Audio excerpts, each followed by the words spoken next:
Hello, I'm really excited that one of my colleagues, Yael, is here to talk with me today.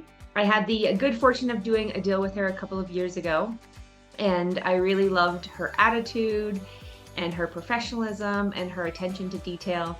And the other day we were at an agent open house and we were chatting, and I thought a lot of the things that she said really resonate with what I've been talking about and what I believe with what I'm doing with my consulting company. So I thought it would be great to have her on today and to just share some of her thoughts and feelings about things. So I have a couple questions, but thank you for being here. I appreciate it. My pleasure. Thanks for having me. And I know that someone's going to love your working style from watching this video. So do you want to just share a little bit about where you like working, what your favorite sort of areas, the clients that you tend to attract so that other people know? Sure, yeah. So I live in Midtown Toronto in the Yonge and Eglinton area, and I've lived here for 17 years. So this is the area I specialize in. I know a lot about the area, the real estate, of course, but also just restaurants and retailers. So I work with a lot of clients in this area, many first-time buyers, many condo buyers, and also individuals looking to rent in the area. Awesome. So I will also have your contact information at the end of this video if anyone wants to reach out to you. Awesome, thanks. So what is one thing that you thought real estate would be, and is it or isn't it? Great question. So I have a bit of a business background. So before getting into real estate 5 years ago, I was working in more of the corporate world, in a sales and marketing role for a company. And so I'm very organized and very type A, and I thought that real estate was just going to be a little bit more straightforward and that there was going to be a way to do things, and be more black and white, I guess, and not sort of have all this gray area. And I found that getting into the business, when I would ask questions to different agents that were in the business, that sometimes I would get different answers for the same question, and I wasn't sure what was the right way to do something or the lawful way to do something. And so that really threw me off as someone who really I think that's a key point, is lawful. Yeah, absolutely. I mean, again, I need to do everything lawful. We're working with clients and hundreds of thousands, if not millions of dollars on these deals. So we need to make sure that we're doing everything properly. And so I found that to be really tricky, getting into the business and learning the proper way, the lawful way to do things, and not knowing who the right person was to get that information from, because as I said, I would get conflicting answers from different agents. And I think that speaks a lot to the brokerage, the training, who the staff, not the staff, but the people that they bring in to educate agents, the frequency with which they do that, because you and I both know that at our office, there's a lawyer that comes in once a month, and he's often updating us on things that are current, things that we need to be aware of, things that he's noticing. And so he's being proactive with us as well, which is nice. Yeah, absolutely. Now, what's something go ahead. No, I was just going to say, where we work now, it's quite good. And a lot of the information and sort of training available to us is great. Where I started was a different brokerage, and they have a lot of training. But I guess what I found is that the individuals, as you said, that they brought in to do the training weren't necessarily maybe the right people to do it, because even as a brand new agent, brand new in real estate, I knew that some of the things they were saying just weren't correct. And that was really off-putting to me. So here is all this training available, and yet it wasn't the right kind of training to really prepare me fully for the role. And part of this conversation is for us to help other agents be aware so that they can make really great decisions about where that they end up, because obviously their future is important. Yeah. So what's something you wished someone had told you or shared with you when you started out? So I'll start by saying something that somebody did share with me, that was great. I love it. Build on that. When I was considering getting into real estate, I spoke to some people in the industry, and one of the individuals I spoke to had said to me, real estate college is really like kindergarten for real estate. And I didn't really know what that meant at the time. And then even during the program, during the courses, I didn't know what that meant because I felt like I was learning. It was all new information. But as soon as I became registered and sort of started to go to those first training sessions at the brokerage, I realized, oh my God, I have no idea what I'm doing. I don't know how to run a business. Real estate is a business, and I don't know how to set up my business, how to run my business. And again, who to get the information from to do everything properly. So I was told that real estate college was like kindergarten, but I wasn't told, and I wish I had been told more about how it's a business and really what you have to do to build out your business and be ready to take on clients and do the work. Because we often wear many hats that they don't talk about in real estate school.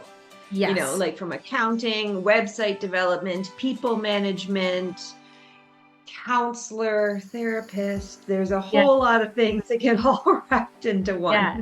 And putting together just workflows. Like when you're working with a client, there's numerous logistics that are involved. And so to have a workflow, to have a program so that nothing falls through the cracks, right? And I know that you have that, and that's something that I've also been selling for other agents, but you created your own, which is great. But for the agents that maybe don't know how to do it, they don't know where to start, they feel overwhelmed by the level of detail, there's the option as well for them through my website. But I also, one of the things I believe in is teaching people how to do it, because I think it's a good thing to dive deep into your business to see where it's at and to see where you want it to be from a client care perspective. Because how you might run it when you start out versus 5 years, 6 years later, when you have way more information under your belt and maybe you want to start attracting different clients, that's going to change. And so it's good to know how to do it. But if that's not your zone of genius, then the better thing is to have it and work from that and modify it from there.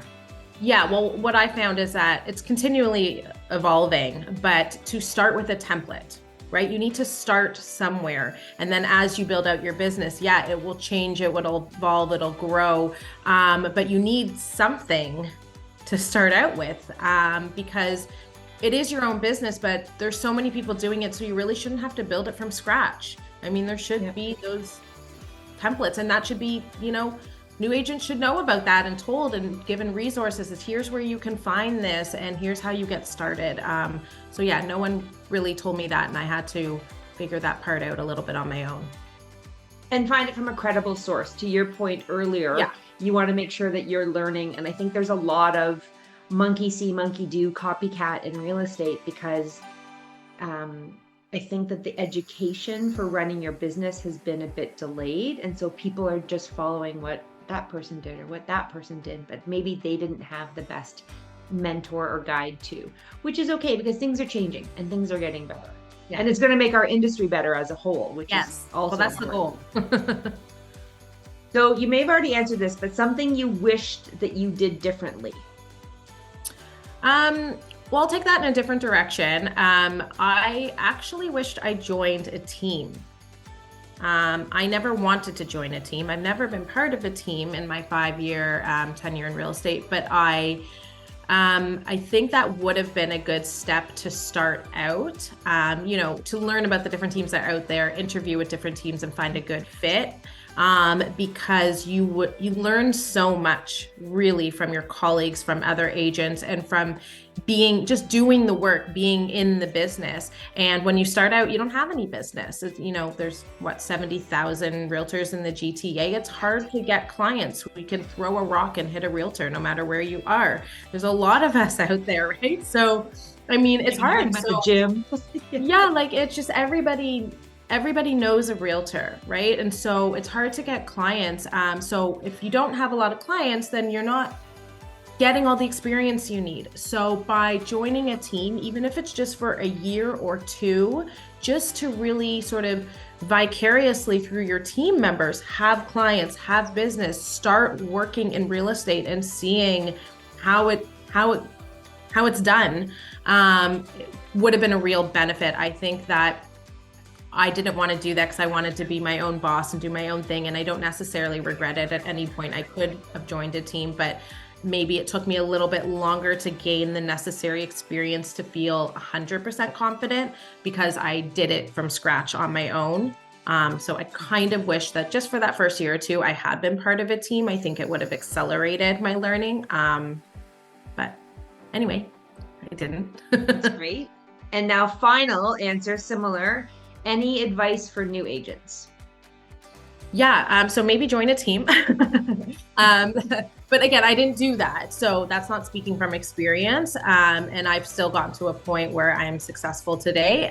But I did and do a lot of leases. I think that's a great way to start getting involved in the industry because it's easier to get lease clients than it is buyers and sellers. And when you do leases, you get really familiar with the paperwork. You get familiar with showing properties, talking to other agents. You start to put together those workflows and the logistics and your business plan for each client through doing leases. You get out there, you learn the inventory, because whether something's for lease or for sale, it's the same inventories. Houses are for lease, houses are for sale, same with condos. So doing leases is a great way to get busy quickly, and then do a great job with your clients. Keep in touch with them, have those touch points, and those lease clients are going to become your future buyers and sellers. So it's a great way to learn the business, but it's also going to, funnel into your future business.